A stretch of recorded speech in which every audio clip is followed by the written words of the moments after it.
Welcome to the Wounded Leadership Podcast, Stories from the Wounded. I'm your host, Dr. Matthew Tanner, the founder of Wounded Leadership Ministries. You know, the calling to shepherd God's church brings some of life's greatest joys and adventures. Yet this calling also comes with profound challenges. Many church leaders face those challenges in silence. Nearly every pastor will experience the pain of unjustified termination or forced resignation at least once in their ministry journey. On this podcast, we create a safe place where wounded leaders can share their stories, find community, and discover pathways toward healing and a renewed purpose. Each episode will bring honest conversations with those who have walked through the valley of ministerial suffering and emerged stronger on the other side. Whether you're currently serving in ministry, recovering from church trauma yourself, or simply want to better understand the challenges that are facing today's church leaders, this podcast is for you. It will offer biblical wisdom, practical strategies, and genuine hope. Now let's begin today's conversation. All right, welcome to the Wounded Leadership Podcast, Stories from the Wounded. I'm your host, Dr. Matthew Tanner, and today I want to welcome Kyle Isabelli, author of the book Refined by the Fired: How to Process Pain, Regain Purpose, and Persevere After Being Fired from Your Church. Kyle, it's great to have you today, brother. Tell us a little bit about yourself, kind of what you want to share about you, your life, your ministry. Yeah, absolutely. No, thanks for having me, Matthew. Yeah, I've grown up in the suburbs of Chicago, and I'm still here in the suburbs of Chicago for these last 35 years. I've been married to my high school sweetheart, Maria. We've been married almost 15 years now, and we have a few kids. Nora, who's 10, Max, who is 8, our daughter, Sophie, she's with Jesus, and we have a little boy on the way. His name is Theo, and he'll be arriving June of 2025. We're very excited about the Lord's blessing our life in that way. We have been here at the church in the suburbs called Avenue Christian Church since 2017, and I've been the senior pastor here since January of 2020. So it's been almost 8 years here, a couple of years as the youth pastor, and the last 5.5 as the senior pastor. Yeah, your world's about to change a lot, brother. It's an understatement. Yeah, there was a comedian that said, I think he has like 5 kids, and somebody asked him, like, what does it feel like to have 5 kids? And he says that, you know, picture yourself drowning and then somebody throws you another baby, you know? So now congratulations, man, on that. It's what a blessing for the Lord to add that to you. So Kyle, we talked a little bit before we started the actual recording, but this is all about sharing our stories of those of us that have been wounded by ministry in different ways, and then hoping to find community. So I'm just going to throw it out to you and just start from the beginning, start where you want to start. Tell us your story. And again, we're just going to be like we're sitting at the coffee shop and you're telling me your story, and we're going to just have a good conversation about it. So I'm going to throw it at you. And where would you like to start? Yeah, no, I appreciate it, Matthew. So I graduated from Moody Bible Institute in 2011, and right away I got into a youth ministry position, and I was there at a church for about 4 years, and then once we started to grow our family, we wanted to get closer to our biological family, my parents and Maria's parents. So we moved kind of back up towards the suburbs and started working at a church, and I was hired at the same time as another youth pastor, so both of us were in ministry together, and the church was growing and was starting to think about multi-site and all these different things, and this is around 2015. And at the beginning of my time there, from the interview process to the end of the summer, so about a couple months, I had an idea of who my supervisor was going to be. And then that got changed after I first got hired. And then it got changed again by the time the school year started. So I had 3 different bosses basically within those first 3 months. It's just so many things were shuffling and the reorganization was happening. There were staff transitioning off and transitioning on. And so just kind of whirlwind. Yeah. And then went through the first ministry year, and things were kind of chaotic and a little crazy. And then at the end of that ministry year, my boss, the executive pastor, was fired from his position, and then a new executive pastor was put in place. Having 4 different supervisors within the first year carry with 4 very different sets of expectations about what does success look like in ministry and what are the priorities for this role, and just what does it look like to be a good fit within the church. And so I would say it was a very up and down tumultuous time, and yet at the same time it felt kind of normal to the par within this church, and Yeah. probably for many that will be listening, your church experience it might feel very similar. So that was like the backdrop to to the beginning of my story. Well, you talk about that chaos, um, that kind of environment feeling normal. I mean, it just blows my mind that it's just like, yeah, that's church. I mean, talk more about. I mean, did you feel like there was some alerts going off of all these turnovers? What have I done? I mean, Yeah, yeah, no, it's a great question. I would say in that moment, because you're just focused on doing your job, and for me, it was just, man, I just want to love students. I want to help them know Jesus. I would just stayed focused on that, and so it kind of it didn't necessarily rattle me. It was a big enough staff and a big enough church where you could really stay focused on your ministry and kind of be protected from everything else going on. So yeah, I didn't necessarily think about it in that regard. And then we moved to the fall, and at that point, we had our second child, Max, and coming out of that, so this would have been like November of 2016. I just kind of sensed that there was a shift in my relationship with my supervisor.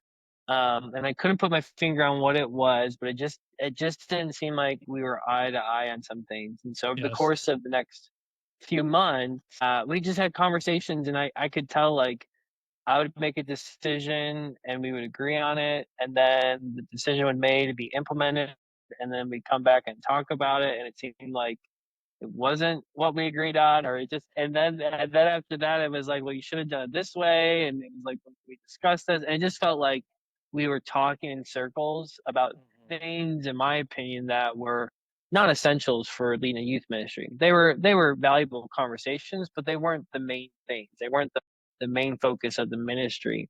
And I just got a sense that it seemed like some of those things were top priorities for my supervisor, but we never had clarifying conversations about any of those things up until about February, March, where we did have a conversation where we began to talk about the vision of the church and where the church is going. Kind of that was laid out. And to me, it seemed like how I was leading the youth ministry was very much aligned with it. But I was more than willing to say, hey, like, teach me more, help me to understand more. What does this look like? And how does the overall vision of the church, like, how does my ministry fit within that? And I really wanted that, desired that, and it didn't necessarily seem like things were outside of that. And then it was March, April of 2016 or 2017. And to my boss one day, this is like a week and a half before Easter, and he was like, "Hey, I just don't think you're a good fit here. I think you're a good youth pastor, but I just don't think where we're going as a church, you're the right man for the job. And so at the end of the ministry year in May, we're gonna let you go." And I was just so this is like like, just totally out of the blue.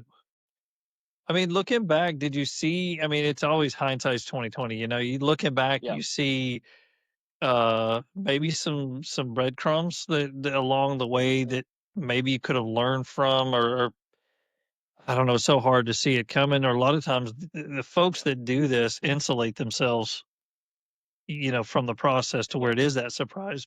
Do you notice anything that would just clues, I guess, of what could have shown like this was coming? yeah, absolutely. Well, I would say, some of these conversations about vision, or these conversations about what does success look like? To me, these weren't top of the line, most important values for youth ministry, but for my boss, they were. And that was hard because I was hired with different sets of expectations and different values from different supervisors. Changed four I would say, times. yeah.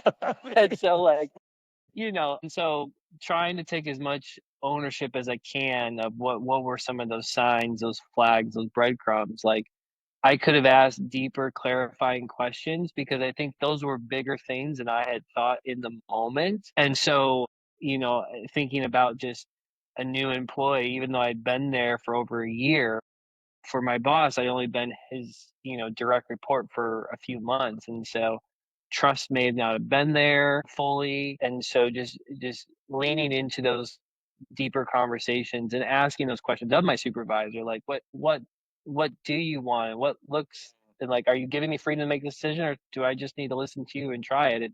And just asking for that clarity. I think that would have been helpful because there was a disconnect for sure there that I didn't see was as big of a deal as it was to him. Yeah, that kind of brings to mind, something that I've seen in this phenomenon is like a lot of times the guys that go through it, like you, like me, that have been wounded by it, we're always harder on ourselves. But one of the things I noticed a pattern in your book as I was reading it is you try to look equally on both sides. Yes, to get the log out of my own eye. Like, yeah, what can I change? But you're also very clear on the supervisor of he should have done this.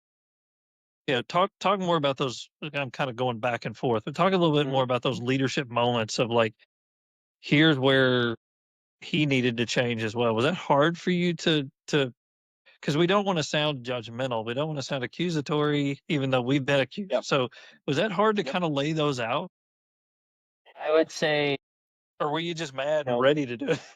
So I would say, the weekend I was fired. I was fired on a Friday, and the next day I talked to my youth pastor, and probably about 10 years maybe a little bit less than that, maybe like 7 years prior, he had an experience where he took his family from Chicago, moved to California, and he was at the church for 53 days. And then, like, all of a sudden, they were like, "Clean out your office. You're done."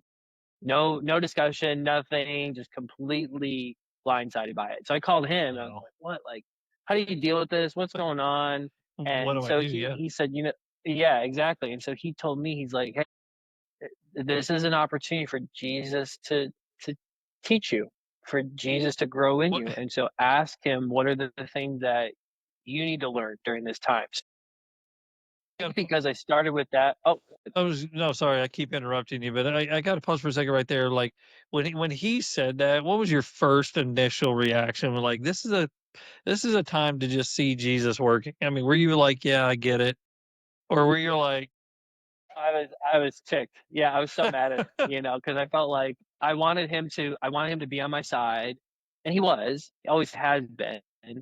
But, like, I wanted him to, like, rip into my boss like I was feeling, and I wanted him to, like, like, empathize with me, like, "Yeah, he's the worst human ever," type of thing.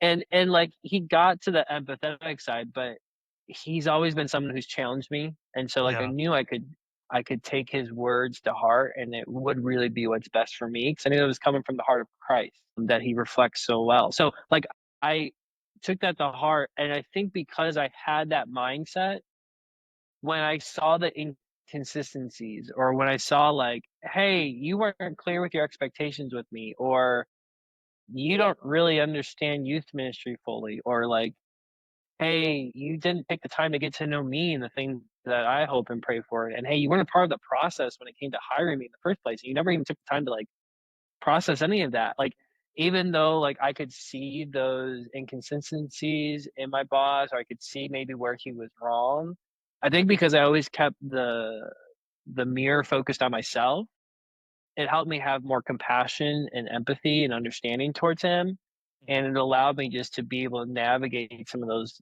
next conversations I would have with him, with more grace and more humility than I probably would have been. So I appreciate the fact that, like, I kept it focused on myself, because it gave me a better mind to be able to be more kind and loving towards him.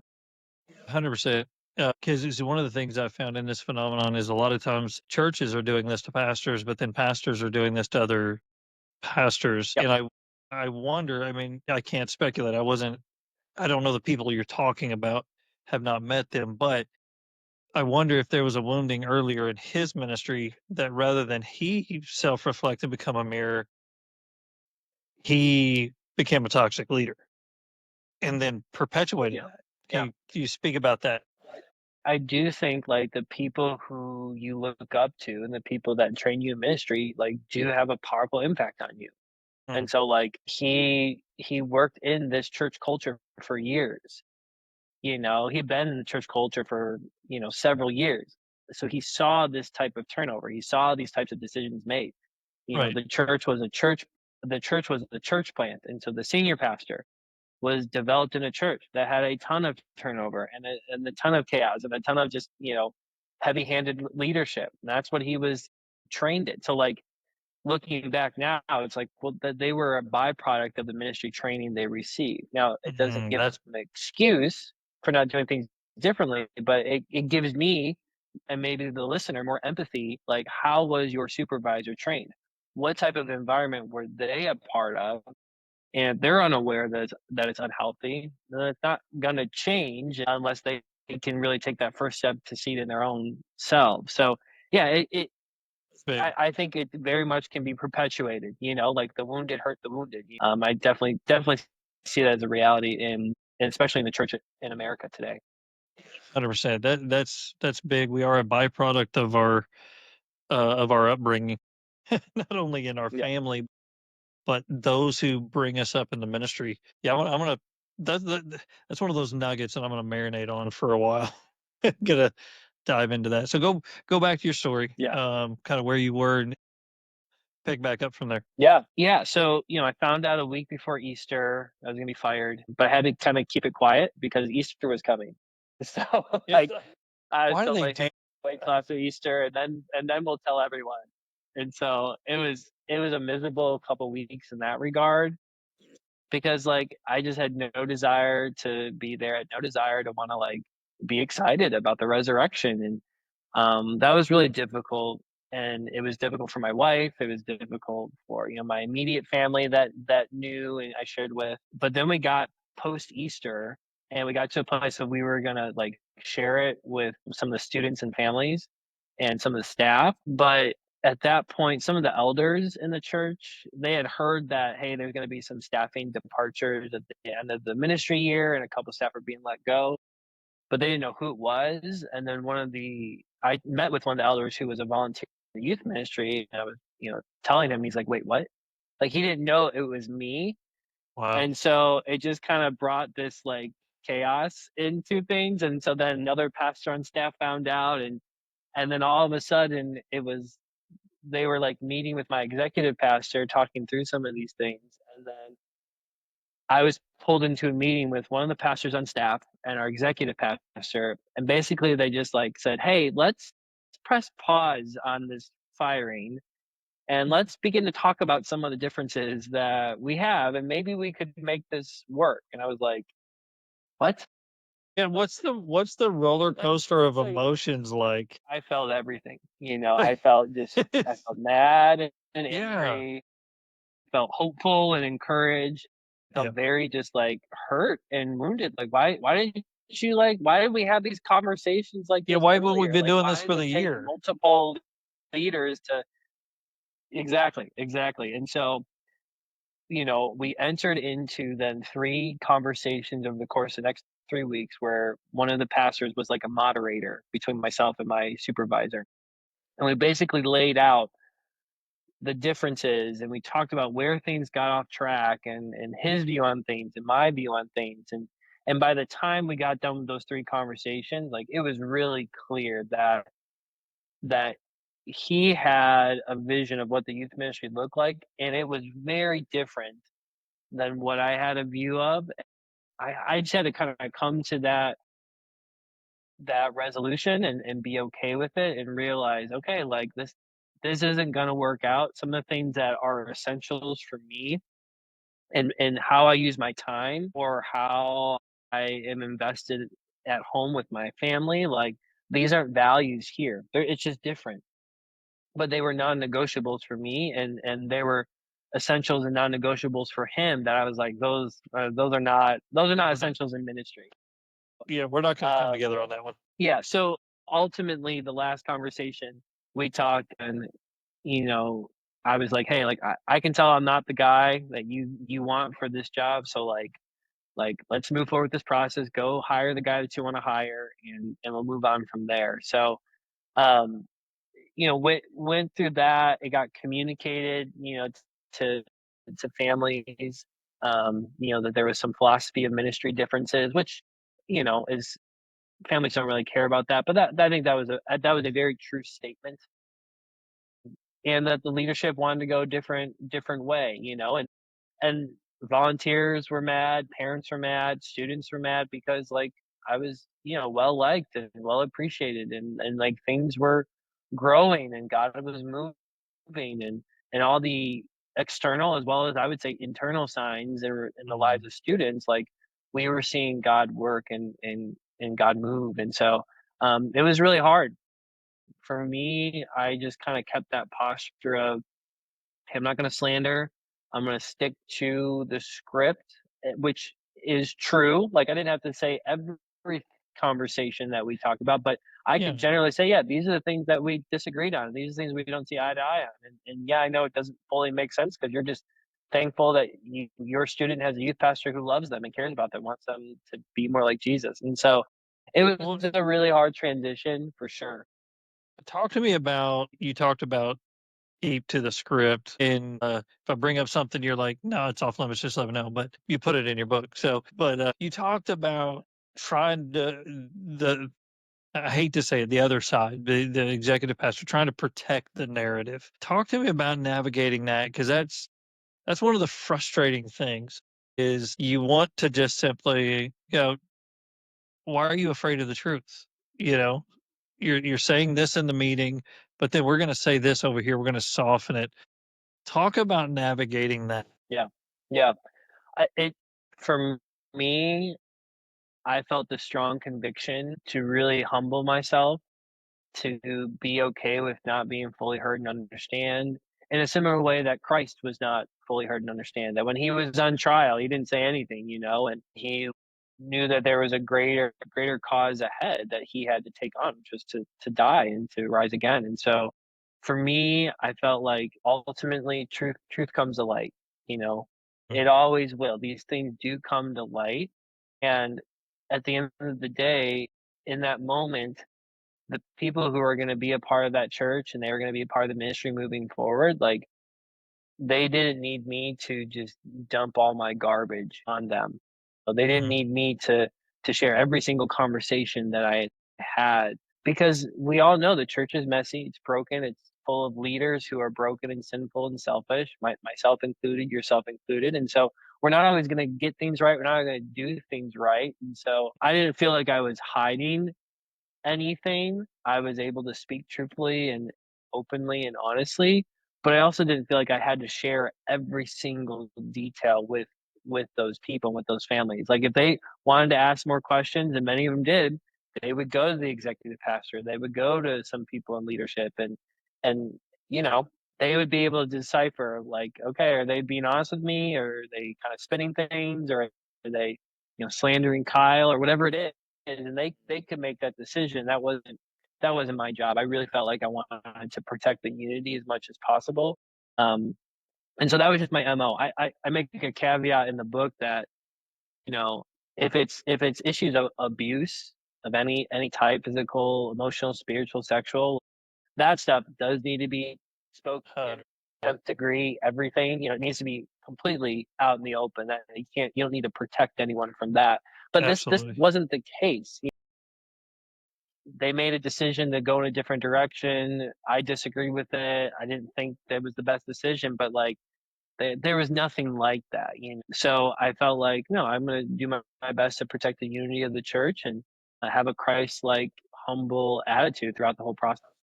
So what do you say to the pastor that wants to feel justified in the vengeance, wants to be justified in the Yeah, fight back, things like that? Because we are human, we are broken, and we want to fight. We some people want to fight and push back.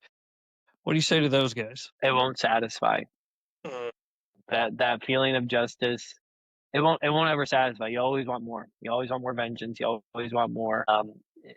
And only finding satisfaction in pursuing Christ likeness, that is the only thing that will satisfy. And so for me, like I had to make very intentional efforts to pray for the church, pray for my supervisor, pray for the leaders. Because yeah, that feeling for vengeance and justice and I want my truth to be heard, like it was such a strong desire in me. Like I'm not painting myself as like, oh, I was totally fine. I just like it was extremely difficult. Yeah. It was not easy. Every fiber in me wanted like everything to come to light and the whole church to burn down. You know, like How many emails did you write and delete? I'm just saying. delete. Yeah, exactly. Yep. How many text messages I start and then stop and then start again? Yeah, exactly. Yeah. And that's okay. Like that's human. And and that's Mhm. part of like being created in the image of God is that we do have this desire for justice within us. But I'm so glad that like God's justice doesn't come down on us on a consistent basis, that ultimately we're justified because he put all of his wrath and punishment on Christ and not us. Just operating within that mindset of I've received grace, I Mhm. can show grace. And when I do that, it will be the most satisfying thing that helped me to move forward. Wow. Yeah, that so you find yourself at the meetings, they're spreading the narrative, the full true narrative, having to tell everybody, and Yep. then, and then the day comes. Yeah. You're done. Pick up, keep talking. Yeah, absolutely. So, in that time frame of being fired and then 2 weeks later starting these conversations, then another 3 weeks of conversation. So it was like just over a month. I remember my youth pastor on that first day, he was like, "Do you still feel called to ministry?" And I was like, "Yeah." Like I couldn't imagine not being a youth pastor. I couldn't imagine not doing anything else. And so he's like, "All right, go start applying. Start looking for jobs. Springtime is the time of year in churches where there's a lot of, new opportunities that arise." And so I began to apply right away. And, I think the Lord really confirmed that in my heart that I was still called to be in ministry. Yeah. How did he Um, confirm that? I had 3 yeah, so I had 3 different churches within the area in those first 3 weeks, and started interview process with each of them, and by the time, like, I was officially, like, my last day working there, um, I was starting then, like, the next Sunday, visit one church, and the next Sunday, visit the next Sunday, visit the other one, and so, at that point, beginning of June, I had 3 different offers to kind of pick and choose whichever church I wanted to work at in a youth ministry Wow. role. And so, just really feeling that that doesn't happen, and I know Right. that sometimes it can take months, years for people to find another ministry position. So I was very grateful for that. I didn't deserve that blessing. I feel like that Mhm. was a gracious act of God, but I really just pressed into the calling that he had for me. And so we ended up deciding to go with a church that was even closer to our home, to where we were at previously, Yeah. to our previous church. So it was like 10 minutes less to get to this church. And it's the church that I'm at today. So I've been here, like I said, for 8 years and I did Wow. a couple years in ministry here. So we definitely felt God's hand leading us in that way. And obviously he had other things in store for us. A couple Mhm. years later, I would step into a senior pastor role, and then a month after that, COVID would start, and so, like, it's Didn't been a have that on wild your journey bingo card. discovering. No, not at all, not at all. Welcome to being a senior pastor for the first time, COVID. Yeah, yeah, Good luck. C-19, I'll take that one. Nope, don't want it. But all that to say is, like, the transition, though, in those first couple years from my old church then to my new church where I'm at now, that was really difficult. There How are a so? lot of, like, things yeah, there are a lot of things I had to work through in my own heart that the Lord kept bringing to light. That's even kind of the idea behind the book, Refined by the Fired, is that like there was this ongoing refining of my heart that took Yeah. place not only in those few months I was kind of in this firing process, but like years and or months and then a year and a couple years down the road, and even now being in senior leadership, like there's still things I feel like God's working on my heart. So a couple of them just real quickly. Yeah, talk about some of those. Yeah, so I think the first one was and we kind of touched on this already, was just kind of like that vengeance justice piece, you know. Any because we I was still in the same community, I was still in the suburbs of Chicago. I was still only 25, 30 minutes away from, you know, a lot of those old students and families. And so anytime like something bad happened or something didn't go well, or like I would hear about how some of the volunteers aren't there anymore, or like the youth group attendance has dropped. Like it would just like feel that pride in my heart, like, yeah, I told you so. Yeah, if they'd have kept me, that wouldn't have Yes, happened. exactly. And so like, you know, in one sense I was like, yeah, he's gonna suffer the consequences for his decision. But then at the same time it was like, what, like the Lord's like, what is that, Kyle? Yeah, Yeah. that's pride. That needs to be killed off. You know, that needs to be refined away, needs to be put in the fire and burned off. And so pride was a huge thing that the Lord really revealed to me. I would say another aspect of pride was at my job. I was actually overseeing someone in youth ministry. So I was a staff, the youth pastor, but I oversaw someone. And I remember probably like 4 months in, we were having a conversation, and it was about something small, a program or something like that. Wasn't a big decision, and just didn't seem like it was getting like my expert opinion wasn't getting through to the staff person. And I Yeah. remember after the conversation thinking, it'd be just so much easier if I was able to hire someone for this position myself. And I was like, oh Ooh, wow, wait a minute. this is less than 6 months of being fired, and I already have the same perspective. And so that Ooh, really that's like a tough one. grew some, yeah, it really like grew some empathy in me of like, Wow. oh, I can see how easy it is for leaders to think this way, feel this way. 100%. And I think part of that is like American church culture that kind of blends with American business culture, you know, Yeah. where it's just you're just a product and you produce, and if you're not producing, you move on. So like I think that's part of it, but I mean, I'm a product of it. You know, we're all products of it. And so that was really like a gut check as well to my pride. Like, oh, I think I do know what's best. And I could just get someone who could do it. It's like, oh my goodness. So pride Yeah. was a huge thing the Lord wanted to really kill in me. And then I would say the other thing was there were many triggers that I was just unaware of. Mhm. Um that that made sure I spent some time grieving. So, you know, when you get fired from a position in ministry, many times like you just get really mad and angry and bitter and all of those different things. And I think there's a healthy level of sadness and lament and grief that has to take place because you're losing your job, but then many times you're losing your faith community, Yeah, it's more and than then that. many times it has a really deep impact on your own personal spiritual life. Like all three of those things are kind of connected as Mm. someone in ministry. And so when you go from one church to the next, you have to kind of reinvent, or you have to kind of go through a new process with all three of those things. And so if someone in your church today loses their job, well, they have their faith community to rely on to help them go Mhm. through it.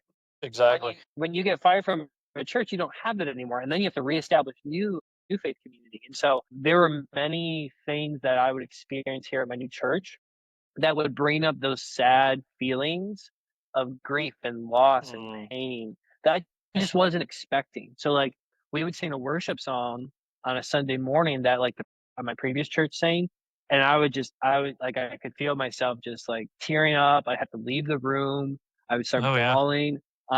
It was just so overwhelming, and I realized like, okay, I really need to like journal and write down a lot of this pain and this hurt, and like really name it and give that to the Lord. Mhm.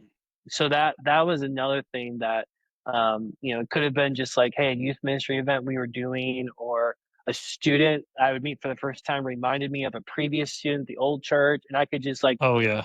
like I'm this upbeat, bubbly, energetic guy, and I could feel my soul just like crumbling inside on a Wednesday night. And I'm like, dude, I gotta be energetic, I gotta be loud, I gotta be like excited to see this new student. And instead of the Yeah. inside, I feel like I'm just gonna, you know, curl up in a ball and cry. Yeah. So I really had to work on processing grief. I really had in part of the book is just processing pain. Like, what does that Yeah. look like? How do I name those sad feelings and really give those to the Lord? Yeah, so at what point did you feel okay?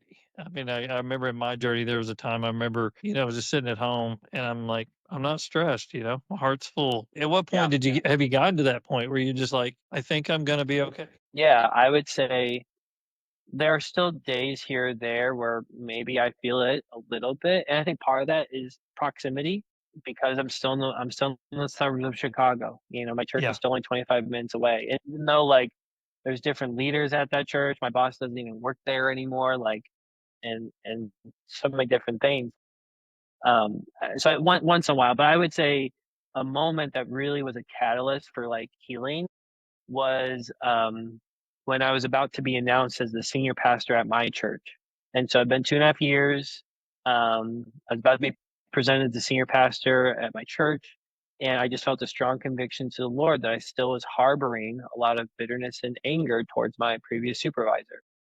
And Mm, so I emailed him that Saturday night and said, "Hey, like I know we haven't talked in 2.5 years, but I just want to reach out and I want to apologize for harboring bitterness and anger towards you. And it's wow. hard for me to let this go. And I don't feel like I can get up every Sunday and preach to a church and talk about reconciliation and forgiveness when I haven't pursued that with you." So I apologized, and the next day he emailed me, and Wow. we he was very receptive to it. And then we set up a time to grab coffee at the beginning of 2020, and That was that. the conversation that we had, yeah, a really good conversation. That we weren't.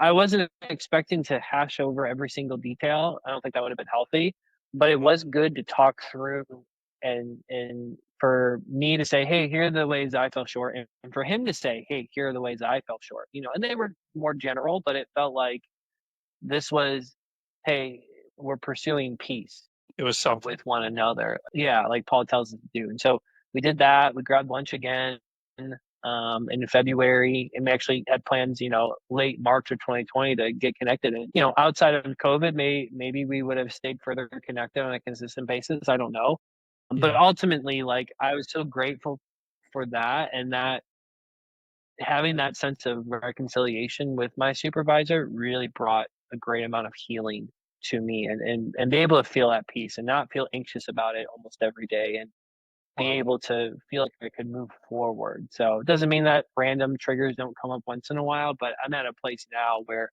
it doesn't have a huge hold on my heart anymore. Yeah. So as we kind of wrap it up, I mean, there's so much more we could talk about. We could go for hours, but what's the final takeaway? I know you've got your book, and I want you to tell the listeners how they can get a hold of that. But just that 30,000 foot flyover of this conversation, the takeaway, the pastors that just now went through it. What are you telling them? Yeah, I go back to the advice I got from my youth pastor is that Jesus wants to do a great work in you. And if you keep the focus on yourself and being more Christ like, it'll be the thing that gives you the greatest amount of satisfaction, healing, and allow you to move forward in ministry and in the calling that God has for your life. So everything inside of us will want to do the opposite.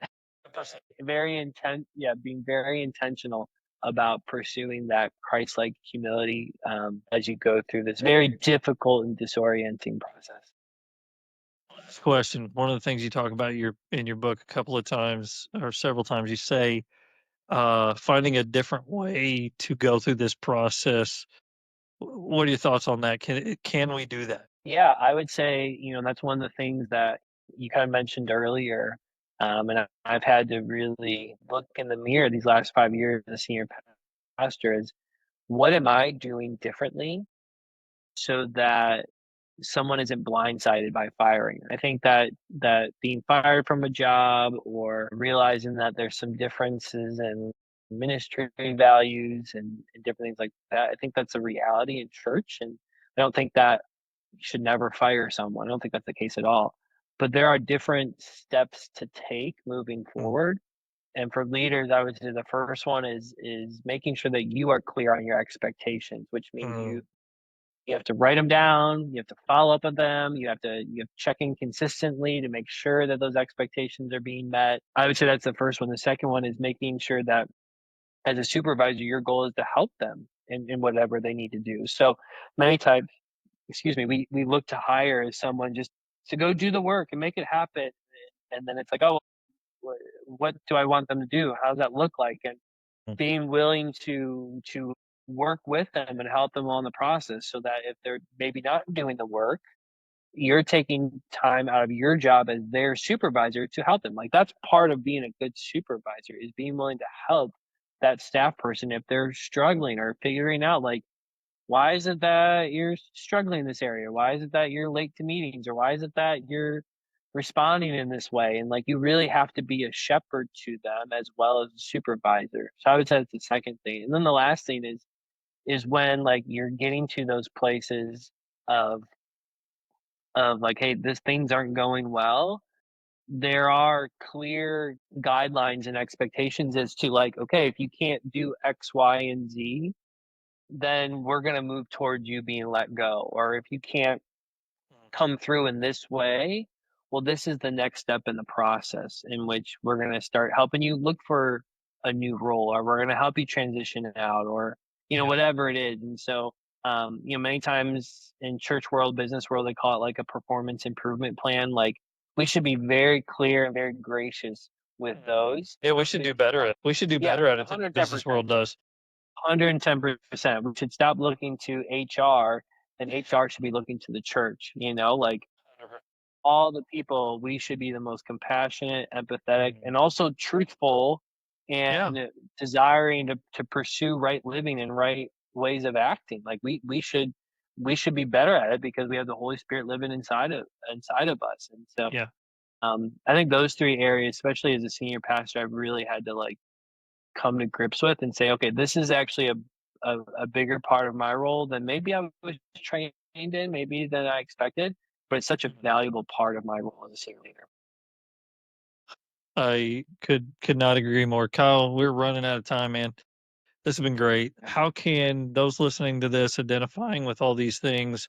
I do want to say go get the book Refined by the Fired. You're gonna want to read that. So how can they get a hold of that book and Yeah. get that in their hands?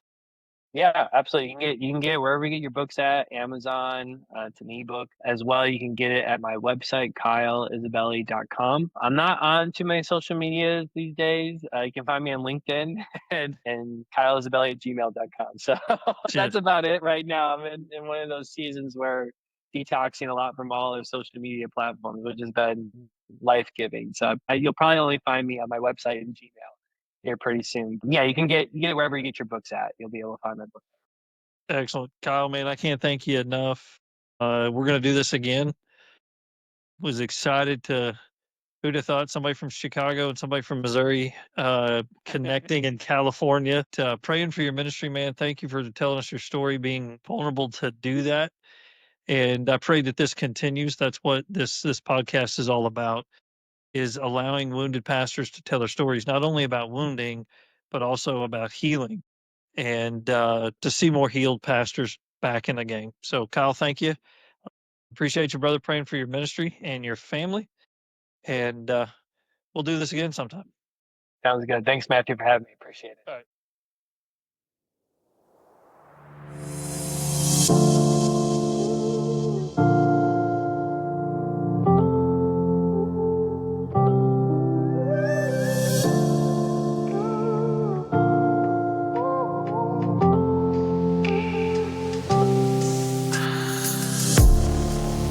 Thank you for joining us on another episode of the Wounded Leadership Podcast, Stories from the Wounded.